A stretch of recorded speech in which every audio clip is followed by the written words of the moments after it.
Gracias por acompañarnos y bienvenidos a Su Salud, el programa de los especialistas. Les saluda Joel Flores. Y bueno, le invito para que se quede con nosotros y nos acompañe durante este programa. Hoy vamos a platicar en relación a lo que son las enfermedades cardiovasculares que constituyen la primera causa de fallecimiento en el mundo.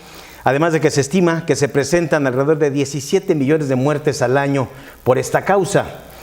En México, al año mueren alrededor de 141,873 personas a causa de esta enfermedad cardiovascular y más del 50% de la población puede presentar valores altos de colesterol, de LDL, y bueno, esto incrementa por supuesto el riesgo de estas enfermedades cardiovasculares. Tengo en la línea al doctor José Antonio Magaña Serrano, cardiólogo, jefe de la División de Insuficiencia Cardíaca y Trasplante Cardíaco en el Hospital de Cardiología del Centro Médico Nacional Siglo XXI del Instituto Mexicano del Seguro Social, además autor del primer posicionamiento en insuficiencia cardíaca de México en 2021, coordinador además del programa Optimize en México. Y bueno, tengo el gusto de saludarlo, doctor. Gracias por esta plática. En días pasados fue el Día Mundial del Corazón.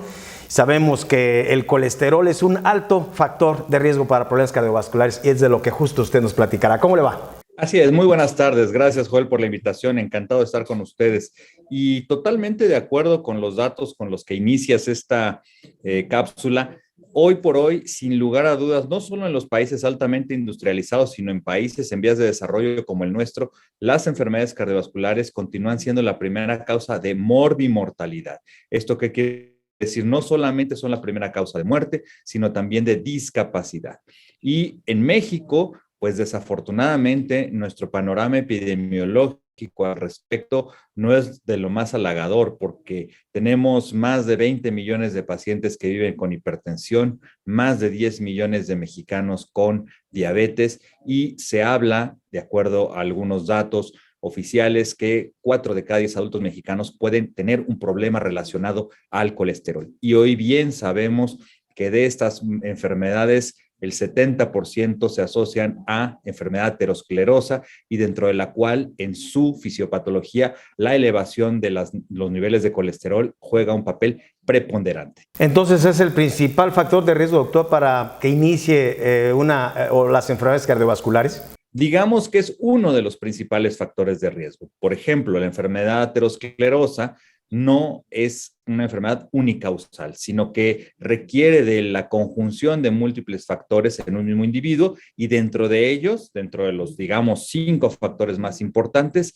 sin lugar a dudas, las dislipidemias, que es como nosotros en cardiología o en medicina en general le llamamos a la elevación de las cifras de colesterol en sangre, ocupan un lugar que es verdaderamente protagónico y es por eso que tenemos que estar muy atentos a controlarlo desde temprana edad. Doctor, ¿cómo se conocen nuestros niveles de colesterol? Yo pienso que dentro de todo esa es la principal estrategia, ¿no? De cuidar nuestros niveles de colesterol para ir midiendo nuestros factores de riesgo. Esa es una excelente pregunta porque a diferencia de la obesidad, del tabaquismo, de la hipertensión misma, en donde el paciente pues fácilmente puede conocer cómo está. En el caso del colesterol, en términos reales, la mejor forma de saber si lo tenemos en niveles normales o altos es a través de un examen sanguíneo. Existen algunas enfermedades muy puntuales que pueden dar ciertos signos clínicos de que el colesterol está muy alto, signos a nivel cutáneo sobre todo, pero eso es lo menos frecuente, de suerte tal que para que nosotros sepamos si estamos en un nivel adecuado o no, lo más correcto es que nuestro médico de confianza haga un buen ejercicio de medicina preventiva y dentro de los chequeos rutinarios solicite a partir de la edad adulta niveles de colesterol, niveles de sus fracciones de colesterol también dentro de los exámenes de laboratorios básicos a los cuales todos nosotros nos sometemos por lo menos una vez al año. Entonces, niveles de lípidos, fundamental para conocer triglicéridos y colesterol. Doctor, hay 2 tipos de colesterol. Explíquenos, por favor, cuál es el bueno, cuál es el malo, qué debemos hacer para aumentar el bueno. ¿Cómo debemos corregir esto? Con todo gusto. Efectivamente, el colesterol es una sustancia grasa que es muy importante para muchas funciones de la vida. Sin embargo, su acúmulo, su exceso es inadecuado. Y en la sangre El colesterol habitualmente circula subido o unido a una proteína. La unión de colesterol y proteínas se conoce como lipoproteínas, dentro de las cuales existen dos muy importantes, aquellas que les llamamos de baja densidad y aquellas que les denominamos de alta densidad. Las primeras, las de baja densidad, son las que también se conocen como el colesterol malo.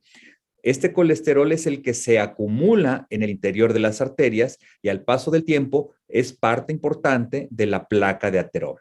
En el caso contrario, el colesterol HDL o de alta densidad es aquel que recoge de las células de nuestros vasos sanguíneos el excedente de colesterol y lo regresa al hígado para recircularlo o bien excretarlo, de suerte tal que tenemos que tener un balance, un equilibrio entre colesterol bueno y malo para evitar que se nos acumule en el interior de las arterias. Por decirlo en un ejemplo muy burdo, pero que me parece que podemos entender muy claramente, hoy el colesterol LDL es como si alguien nos lleva el súper a la casa. Cuando nosotros hacemos uso de esa comida, queda una basura y esa basura la tiene que recoger alguien. El HDL es el encargado de recoger ese excedente. De suerte tal que cuando yo tengo mucho alimento, mucha basura en mi casa, en este caso la célula del interior de los vasos, pero no hay quien recoge ese excedente, pues es cuando tenemos los problemas, ¿sí? Las causas de elevación del colesterol LDL no son solo causas dietéticas, sino que están involucrándose causas de origen genético, de tipo familiar, por ejemplo, también del sedentarismo y, por supuesto, la conjunción con otros factores como la hipertensión, la diabetes, el mismo tabaquismo. En el caso del HDL, nuestra población, desafortunadamente, es una población que tiende a tener niveles bajos de ese colesterol bueno y aquí debemos ser muy claros, las opciones farmacológicas para subirlo son escasas y tienen una eficacia, un efecto marginal, de suerte que lo mejor que podemos hacer para subir el colesterol bueno es la actividad física. Mientras que para bajar el colesterol malo no es tanto la dieta solamente, que es muy importante, por supuesto, sino también el manejo farmacológico. Doctor, para este colesterol, el alto, que es el bueno, ¿cuáles serían los alimentos que pueden favorecer elevar estos niveles de colesterol? Particularmente aquellos alimentos, por ejemplo, que son ricos en ácidos omega 3, como el pescado de aguas frías, y no estamos hablando solo del salmón, por ejemplo, algo que es muy accesible para nuestra población, la sardina es un alimento que puede ser muy sano, dietas ricas en fibra, ¿sí? Bajas en calorías vacías, son dietas que nos van a ayudar para poder tener este control. Pero insisto, la dieta, la actividad física y el manejo farmacológico adecuado es la triada que deben seguir los pacientes con este problema, no solamente uno de ellos, ¿no? Así es, la alimentación y por supuesto el ejercicio, que es la aspirina natural, ¿no, doctor? Así es, así es. Regalarle a nuestro cuerpo al menos 30 minutos de nuestras 24 horas del día, de 5 a 6 veces por semana, es lo recomendable. Yo no tengo que tener una membresía de un gimnasio, de un club deportivo, simplemente con una buen circuito de caminata todos los días que nos ayude a mantener una condición física aeróbica, a una buena capacidad funcional, sería muy adecuado. Doctor, ¿qué medicamentos de manera preventiva? Bueno, pues desde luego que se requiere de un chequeo, de valorar nuestro riesgo cardiovascular, nuestros niveles de colesterol, pero hay tratamientos, por supuesto, para, ¿cómo se dice?, para mantener en niveles óptimos nuestros colesteroles. Absolutamente. En un paciente que tiene problemas médicos con relación a sus grasas, 9 de cada 10 van a requerir de un medicamento. Y tenemos varios de estos. Los 3 principales son las llamadas estatinas, que desde los años 70 se utilizan.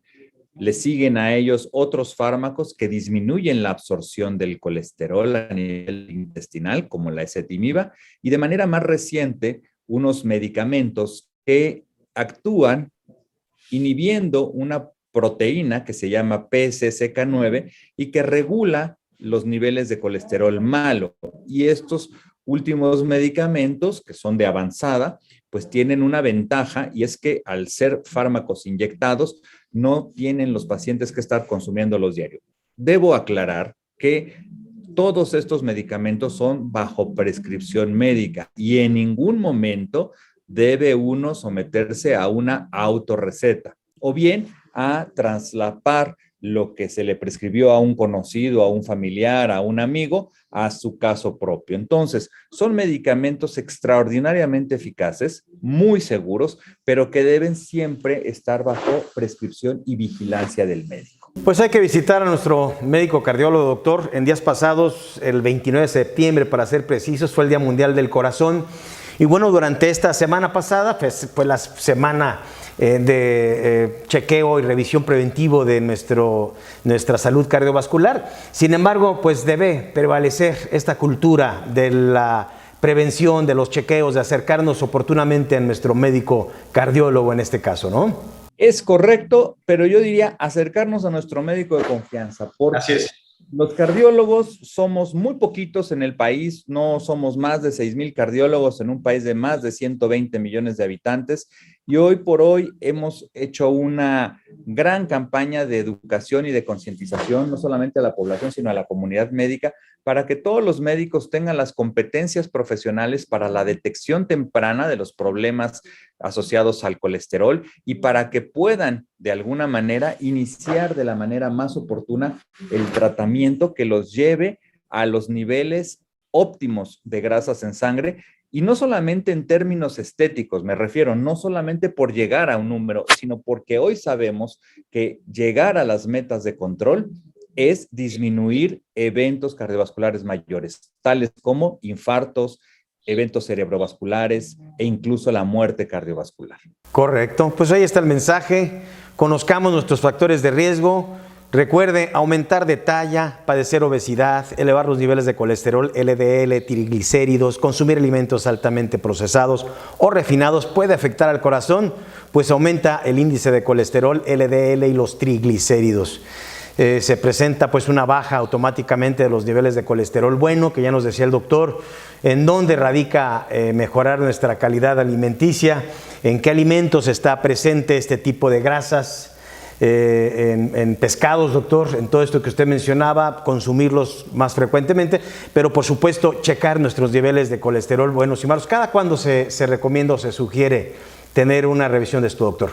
En un paciente asintomático, sin una historia familiar o personal de cardiopatías o de enfermedad metabólica, una vez al año es recomendado, y si nosotros detectamos algún problema, dependerá de cada uno de ellos para definir si cada 3, 4 o 6 meses sería la periodicidad de las visitas. Pero lo que sí debemos ser muy claros es que llegando a la edad adulta, por lo menos un chequeo anual por nuestro médico de cabecera, nuestro médico de confianza, que incluya exámenes de laboratorios básicos y, por supuesto, dentro de ellos el perfil de lípidos, es una indicación universal. Muy bien, doctor. Pues ahí está el mensaje referente a lo que es este Día Mundial del Corazón en días pasados. Invitamos a toda la población pues a hacer conciencia primeramente de los riesgos que se corren y de los beneficios tan grandes que adquirimos cuando hacemos chequeos preventivos y sobre todo los cuidados que nos indica el doctor José Antonio Magaña Serrano, cardiólogo,